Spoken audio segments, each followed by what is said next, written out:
তো বন্ধুরা আমি রাস্তায় বেরিয়ে পড়েছি, দেখো পুজো করতে যাচ্ছি। আজকে একাই যাচ্ছি, আজকে বান্ধবী আসেনি, বান্ধবীর পুজো করা হয়ে গেছে ওদের পাড়াতে। এখানে সব রেডি করে নিয়েছি, সেজে গুজেও নিয়েছি। এখন চলো দেখাই কোন মন্দিরে আমি পুজো করতে যাই। পাশে কিন্তু গঙ্গা আছে, তোমাদেরকে নেক্সট ভিডিওতে গঙ্গাটাও দেখিয়ে দেবো। কি সুন্দর হাওয়া দিচ্ছে, ওয়েদারটা খুবই সুন্দর।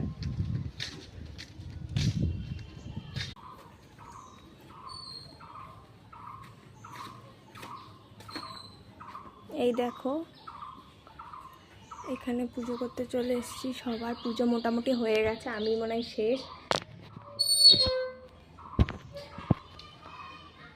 সবাই কমেন্টে হর হর মহাদেব বলে দিও। আজকে শ্রাবণ মাসের 3য় সোমবার, সবারই মঙ্গল হবে। তো আমি এখন পুজোটা সেরে নিই, তারপর আবার দেখা হচ্ছে।